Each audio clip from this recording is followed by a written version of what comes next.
반갑습니다. 수학의 정수 차윤입니다. 자, 6단으로 이제 들어가는 거예요. 행렬이 무엇이고, 연산, 덧셈, 뺄셈, 실수배, 그 다음에 곱셈을 배웠어. 행렬이 곱셈. 근데 이제 이게 실제로 어디에 사용이 됩니다.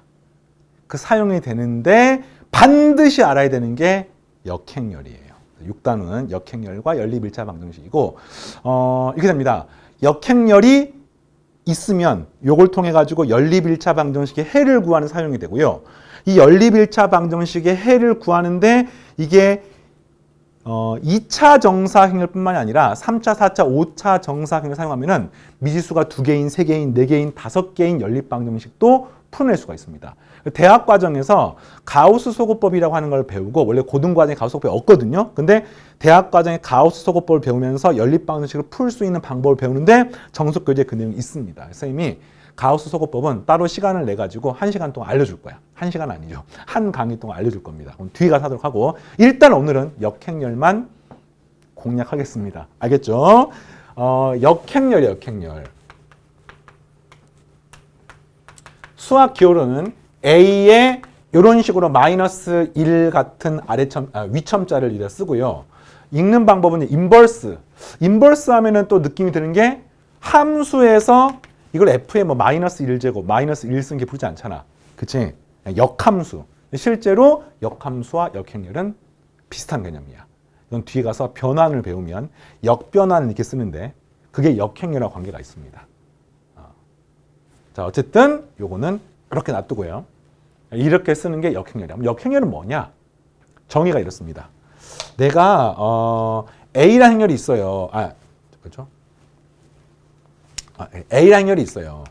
그리고 어떤 행렬이 있어. 근데 그게 교환법칙도 성립하고 그게 최종 결과가 단위 행렬이 되는 요 행렬을 우리는 A의 역행렬이라고 부릅니다. 뭐 수학기로는 AX가 XA가 되고 그게 단위 행렬이 되는 이 X행렬을 이야기합니다. 뭐 이렇게 이야기를 하는데 뭐 요걸 이제 역행렬이라고 불러요. 근데 이게 이제 어떤 거 비슷하면 실수 연산에서 항등원 여건 개념이 있어요.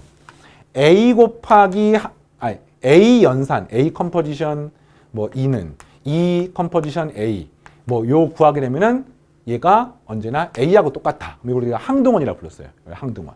이를 갖다 우리가 항등원이라고 불렀고요. 그 다음에 A 연산 X가 X 연산 A가 되고 얘가 항등원이 되면 우리는 요 X를 이제 역원이라고 불렀거든요. 그래서 실수 연산 체계에서 이런 것들이 있고, 뭐 대학 과정 가면은 이제 필드라고 해가지고 항등원 역원이 성립하고 뭐 자침성이 성립하고 이런 어떤 집합을 이제 뭐 이렇게 체라고 부르는데 그런 게 어쨌든 예전에 교육관에 있었어요. 사라졌습니다.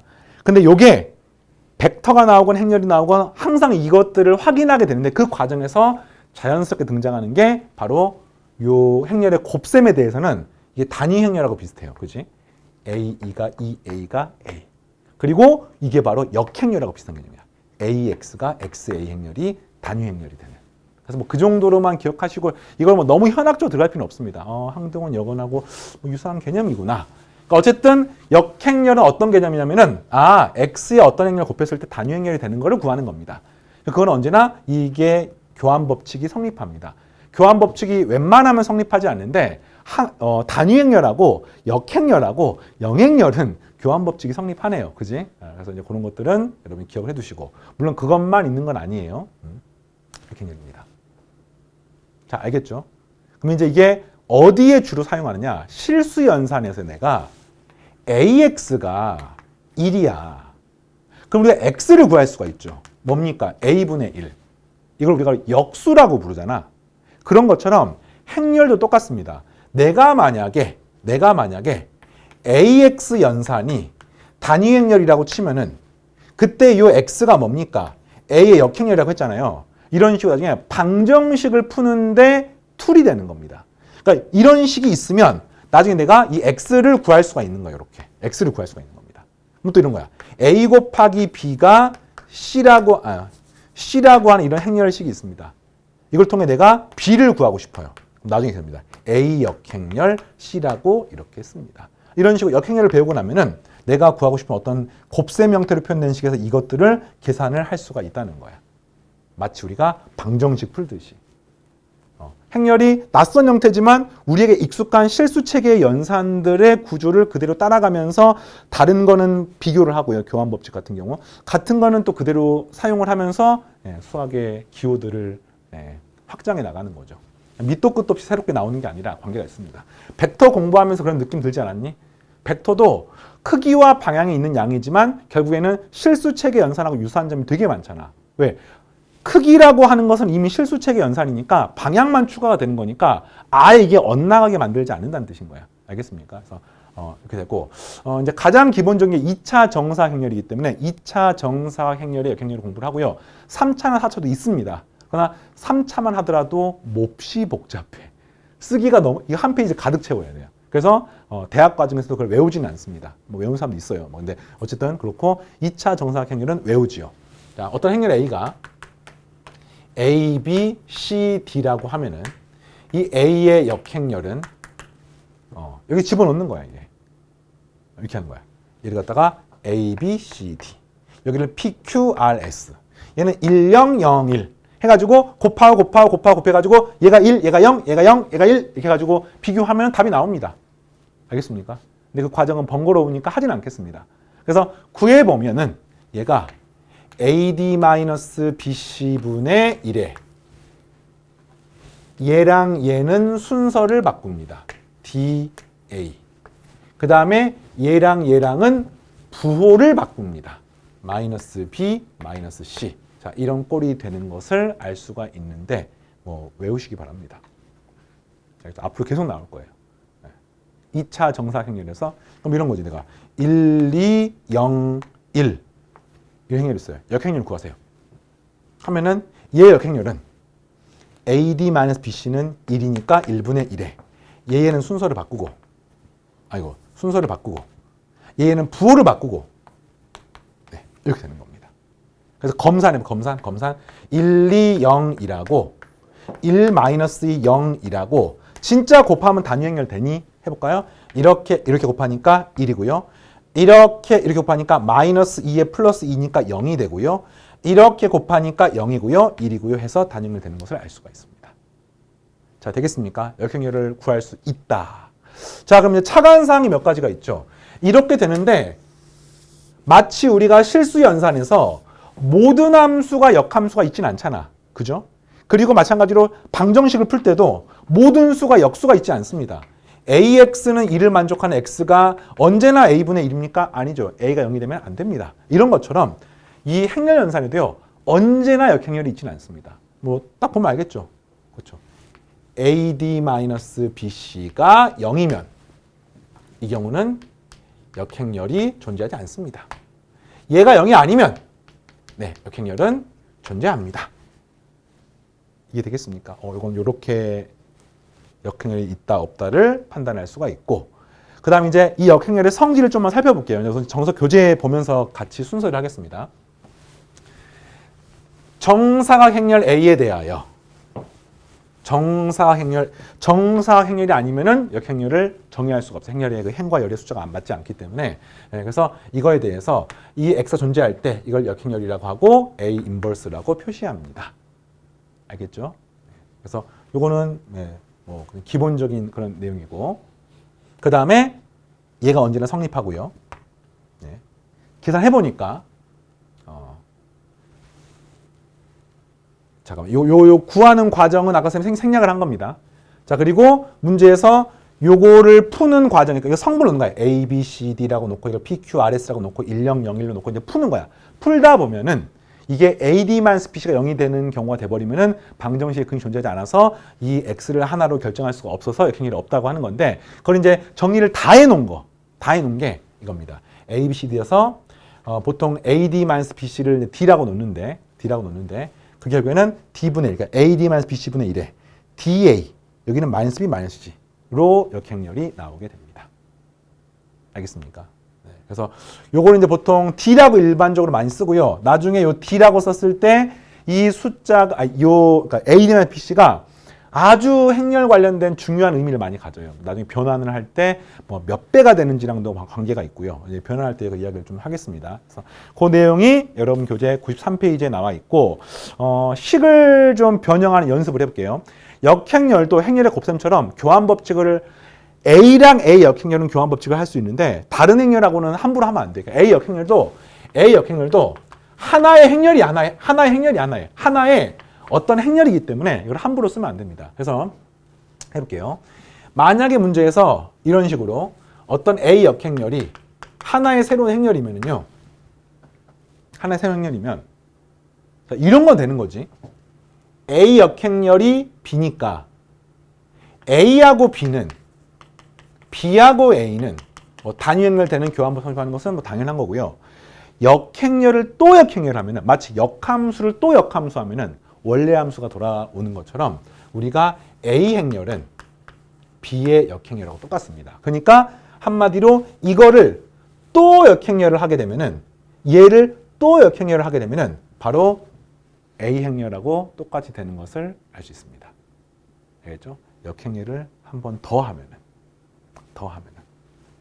그렇게 되고, 이거는 이 성분을 집어넣어서 구해도 확인할 수도 있는데 그냥 이건 직관적으로 판단하면 되겠습니다. 마치 이런 느낌인가요? A의 역행렬을 또 역행렬하면은 이게 A 행렬이 되는 거예요. 알겠죠? 성분으로 구할 수도 있고요. 그 다음에 진짜 중요한 거, 학생들이 헷갈리는 것 중 하나가 A 곱하기 B를, 여러분 필수 예제에 나와 있어요. 역행렬을 하면은 이게 이제 일반적으로 A 역행렬, B 역행렬을 하는 것처럼 보이는데 이게 틀렸습니다. 마치 함수하고 똑같아요. F 합성함수 G의 역함수를 우리는 F 역함수 합성함수 G 역함수라고 쓰면 이게 틀리거든요. 근데 실제로 행렬하고 함수가 밀접한 관계가 있습니다. 지금 보면 알겠지만 쌤이 행렬, 함수, 나중에 이야기하는 변환, 그리고 벡터, 이게 다 똑같은 내용이야. 그래서 내가 이런 성질을 가끔씩 쌤이 가지고 나온 이유는 요거의 관점에서 이해하면 좀 쉽기 때문에. 증명을 한번 해볼까요? A, B 역행렬 이런 겁니다. A, B라고 하는 거를 하나의 행렬로 보는 거야.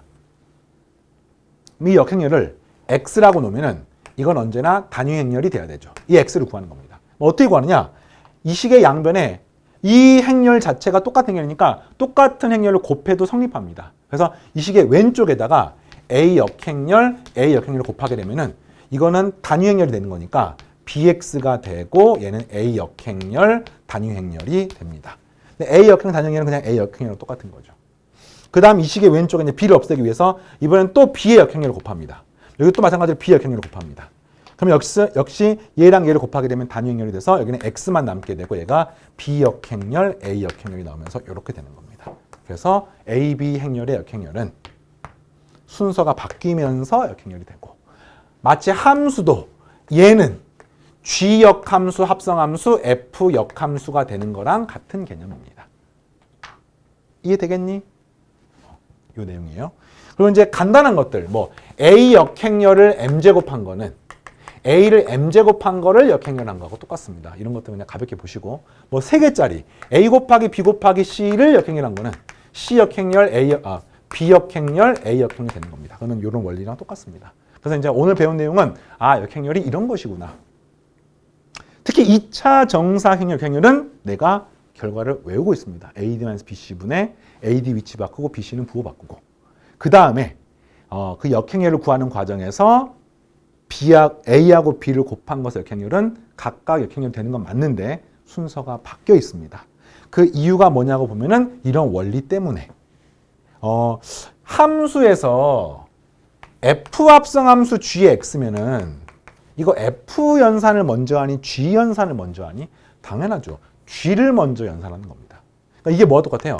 F 합성함수 GX이기 때문에 얘를 먼저 구하고 이 결과를 통해서 F를 하고, X로 치면 X가 먼저 G에 의해서 GX가 되고, 그게 다시 F에 의해서 F 합성함수 GX가 되는 거 아닙니까? 근데 행렬도 똑같습니다. 행렬도 내가 만약에 A, B, X를 연산한다고 치면은 이 X에 대해서 B를 먼저 연산하고 그 결과에 대해서 다시 A를 곱해서 연산하는 거랑 비슷한 개념인 거야. 이거는 나중에 변환에 가서 배웁니다. 지금은 그냥 그렇구나. 뭔가 실수 연산하고 행렬이 비슷하긴 하지만 좀 다른 부분들이 있지. 그렇고요. 이게 나중에 이제 방금 설명했던 거 보면 알겠지만 아주 강력하게 A 행렬, X 행렬을 곱한 게 B 행렬이야.